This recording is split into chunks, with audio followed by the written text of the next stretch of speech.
Los commodities ahora, en este momento, están siendo muy influenciados. Normalmente es la oferta y la demanda, lo que mueve el precio de las materias primas, tanto para el petróleo, para el oro, para los alimentos, soja, maíz, trigo, cebada, sorgo, todos los alimentos, las harinas, los aceites. Lo fuerte es la oferta y la demanda. Si la oferta que son básicamente los que ofrecen esa mercadería, que son el sector productivo, los productores en todos los países, tienen menos producción por algún evento climático, por ejemplo, eventos de sequía, como va a haber menos oferta, la demanda quiere comprar más y hace subir los precios. Y ahora lo que viene pasando es que está lloviendo en zonas que tenían mucha sequía en Brasil. Hay que tener mucho en cuenta que para esta próxima cosecha Brasil se esperaba con una cosecha, ya el año pasado tuvo una cosecha récord, esperaba otra cosecha récord para este año y el clima, con el niño que todos vemos que viene afectando en diferentes regiones, en diferentes países, en lugares con excesos de lluvia, entonces nadie puede trabajar, nadie puede cosechar, no pueden hacer las aplicaciones sean herbicidas, los agroquímicos o fungicidas, y otros no pueden sembrar, y otros están teniendo sequía que están matando, destruyendo cultivos. Y eso empieza a generar incertidumbre en los compradores. Y eso es lo que viene afectando ahora. Venía muy seco en algunas zonas de Brasil, que es el país productor, principal país productor y exportador del mundo, y eso nos influye, y más cuando lo tenemos de vecino. Si tenemos un país, el mayor productor y exportador de vecino, y además está con una sequía muy fuerte, los precios empiezan a subir en la región y en el mundo. Y eso es lo que venía pasando. Los precios venían recuperando hasta que empezó a llover los primeros días de esta semana y siguen dando lluvias durante a fines de noviembre, mediados de diciembre, para esas zonas de Brasil. Y eso podría dar la sensación que los cultivos se recuperen. Se pueden recuperar o no. Hay cultivos que ya han muerto, pero otros se pueden recuperar y esa incógnita es lo que genera volatilidad en el mercado, bajas de precios en un momento, hay que esperar que vengan las noticias si se recupera o no se recupera el cultivo y eso puede hacer subir los precios o seguir bajando. Entonces estamos en momentos muy volátiles que normalmente lo que es noviembre y diciembre siempre son momentos volátiles si miramos los últimos 100 años de la agricultura o las materias primas. En estos meses de siembra y cosecha en diferentes regiones hay volatilidad en el precio, por eso hay que estar muy preparado para el mes de noviembre. Igual se negocia en esta época del año, en esta época de la campaña en nuestra región, Federico, se hacen algunos contratos habitualmente. Se hacen muchos contratos, principalmente los que están, los productores que están financiados, porque cuando uno consigue financiamiento, me dan el dinero, pero yo les tengo que dar algo en garantía. Entonces le doy un contrato de soja, de maíz, y ahí ya hay un compromiso. Entonces hay mucho, un 30, un 40, a veces hasta un 50% que ya está comprometido por el financiamiento. Y más cuando venimos de un año seco, que alguien tuvo que estar financiando esas pérdidas de la sequía, financiando al productor para que tenga flujo para volver a comprar la semilla, volver a comprar los agroquímicos, el gasoil para poder sembrar o alguna maquinaria, y eso es grano comprometido que ya a veces no tiene precio, pero ya está comprometido ya para esta próxima campaña. ¿Tenés alguna idea, te animás ya a decir, bueno, qué tanto se comprometió, por ejemplo, de la campaña paraguaya, de acuerdo a los contactos que estás teniendo hasta ahora, o es muy temprano? Es un poco temprano, pero lo normal en promedio tiene menos precio. Otros años a esta altura, si se llevaba el 50% comercializado, a veces ya tenía el 50% ya con el precio. Pero, ¿qué pasa? Después de la sequía y que algunos se dieron cuenta de que habían tenido sequía, tenían un grano comprometido con precio y el precio siguió subiendo y tuvieron que pagar esa multa de la diferencia de precio, aprendieron a no ponerle precio tan temprano y a utilizar los seguros de precio para no estar con esos compromisos con precio. Entonces, después de un año con sequía, el productor lo que viene haciendo es tratar de ponerle menos precio que otros años por las dudas de que ese cultivo o venga sequía o tenga exceso hídrico y se pudre el cultivo, que ha pasado, cultivos dañados, brotados, que no terminan teniendo una comercialización normal, entonces no tienen ese problema de la diferencia de precio. Y al mismo tiempo empiezan a usar otras estrategias. Antiguamente el productor esperaba cosechar y luego vender lo que tenía y a ponerle el precio.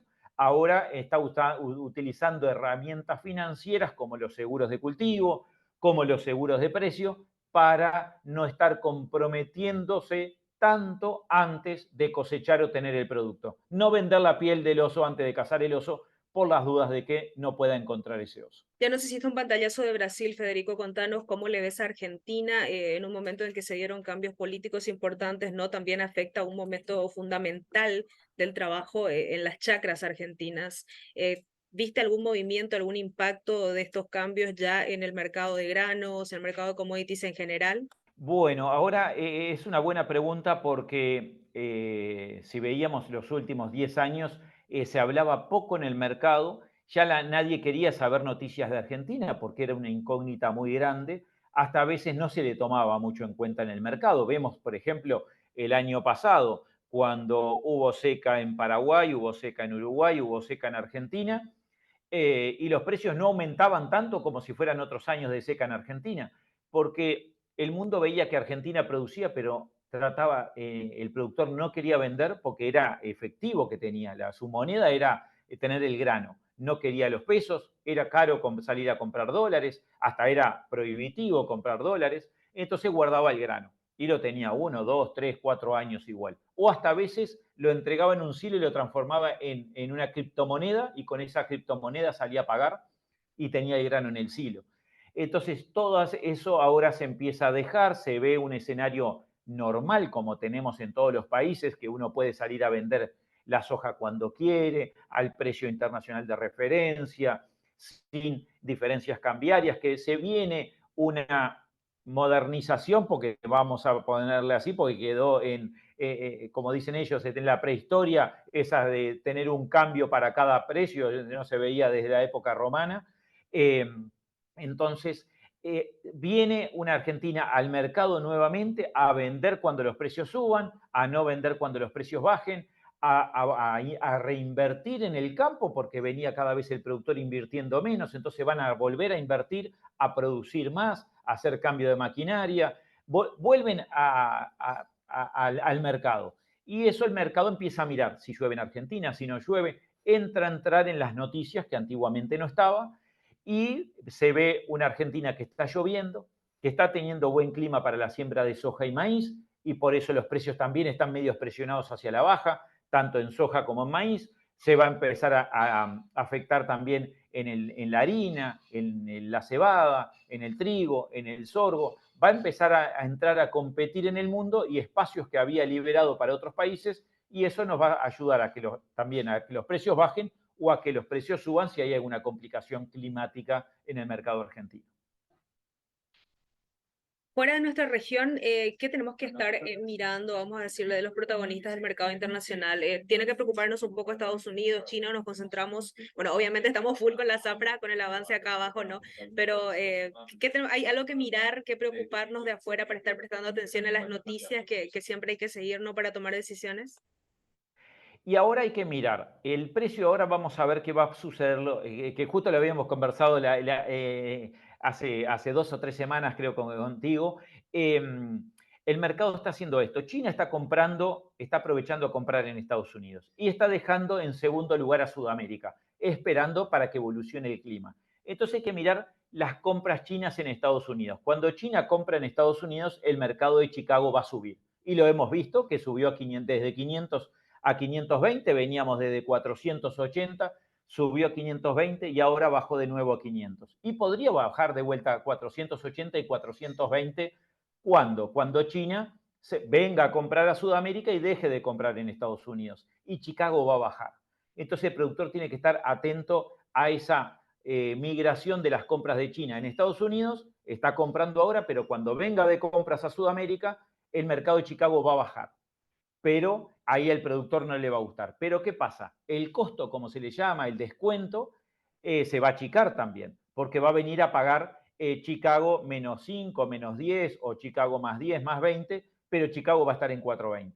Entonces, hay que estar muy atento a los momentos de compra de China en Estados Unidos, que es ahora, tenemos Chicago alto, y después cuando China venga a comprar a Sudamérica, estar atentos a cerrar la prima, el premio, el costo, la base, porque vamos a tener una base más chica. Pero hay que tener cuidado porque en ese momento Chicago va a bajar. Entonces el productor este año tiene que ser muy estratégico para cerrar el precio de Chicago en un momento y cerrar el costo, la base, la prima, el premio en otro momento. Eso número uno. Y número dos, el clima en Argentina y en Brasil. Brasil, porque es el principal productor, si los dos tienen buen clima y buena producción, Brasil arriba de los 150 millones y Argentina volviendo a los 40, 50 millones de toneladas nuevamente, va a haber producción récord en Sudamérica, sin contar lo que es Paraguay, Bolivia y Uruguay. Y eso va a haber producción récord en Sudamérica y eso va a generar baja en los precios automáticamente. O sea, mirar los dos grandes, si los dos grandes tienen buena producción, precios a la baja, si los dos grandes tienen menos producción, los precios empezarían a subir y las bases también empezarían a subir. ¿Tenemos que preocuparnos o no por estos grandes conflictos bélicos que hay en el mundo? No termina el tema Rusia-Ucrania, empezó uno nuevo en la Franja de Gaza. ¿Hay algo que nos tenga que preocupar sobre el impacto directamente en este mercado? Sabemos que obviamente la preocupación es general por cuestiones humanitarias y demás, pero existe, ¿no? Pero en lo que tiene que ver con el mercado, ¿hay algo a lo que tengamos que fijarnos también en estas cuestiones y el impacto que vaya a tener sobre nuestro trabajo? Y normalmente sí, porque generan miedo, generan incertidumbre, generan costos logísticos, porque por esas zonas los barcos tienen que desviarse, los seguros empiezan a cobrar más por las dudas de que el conflicto, si se va en la zona de Taiwán y China también, entonces los barcos empiezan a o no pasar por ahí, se desvían, tienen fletes más largos, costo más largo por tonelada para todo eso. Hay que contar que todos los costos que hayan cuando uno carga la barcaza, va a un barco de aguas profundas, un puerto de aguas profundas, a un barco y se va para el otro lado del mundo, todos los costos que vayan a surgir de ahí en más, tarde o temprano se le van al productor. Entonces, si hay algún miedo, algún flete que suba, un flete más largo, alguna complicación, automáticamente el costo va al productor y por eso vemos que el año pasado teníamos soja Chicago más 50 y ahora tenemos soja Chicago menos 100. Entonces, todos esos miedos, esas incertidumbres, el comprador o los traders internacionales, por las dudas, se lo cargan al precio para no perder en las comercializaciones de las materias primas. Federico, repaso para cerrar, vamos resumiendo. Reiteranos, porque ya nos estuviste detallando, tres factores clave a prestarle atención para las tomas de decisiones en el cierre de este año. Clave, mirar, como comentábamos, las compras de China, sea en Estados Unidos o en Sudamérica, o sea, cómo está comprando China, y eso lo vamos viendo en el movimiento de precio de Chicago. Número uno. Número dos, el clima en Brasil y en Argentina es importante porque buen clima en esos dos grandes hacen bajar los precios, mal clima nos hacen subir los precios y las bases. Y tercero, llevar una buena gestión, tener los números bien claros, el costo por tonelada que queremos tener en cada parcela. Porque cuando uno vaya a vender, no es lo mismo tener un costo de 400, de 380 o de 450. Es al precio que yo estoy apuntando a comercializar. Y con esas tres claves uno puede comercializar y negociar muy bien la soja que uno, o el maíz, o el sorgo, o el trigo que uno vaya a ponerse a vender durante todo este año y el año que viene.